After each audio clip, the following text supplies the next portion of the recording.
Next day সকালে উঠে দেখি ওয়েদার আরও ক্লিয়ার। যে ভ্যালিসগুলো আগের দিন দেখতে পাইনি সেইগুলোও দেখা যাচ্ছিল। কিছুক্ষণ সেই মর্নিং ভিউ এনজয় করে রেডি হয়ে বেরিয়ে পড়লাম নেক্সট ডেস্টিনেশনের দিকে। গাড়ি নিয়ে এসে পৌঁছে গেলাম most famous school of Darjeeling and then লেগে পড়লাম রোপওয়ের লাইনে। রোপওয়ের লাইনে কিছুক্ষণ দাঁড়িয়ে থাকার পরে শুরু হলো সেই রোপওয়ের জার্নি।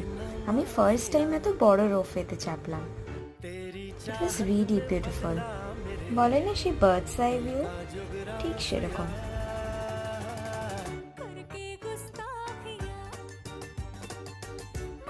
তারপর বেরিয়ে পড়লাম দার্জিলিং জুয়ের দিকে।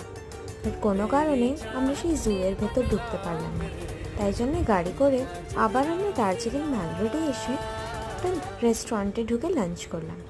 বাড়ি ফিরে ফ্রেশ হয়ে চিপস খেয়ে নুডলস খেয়ে সেদিন বিকেলটা গল্প করেই কাটিয়ে ঘুমিয়ে পড়লাম।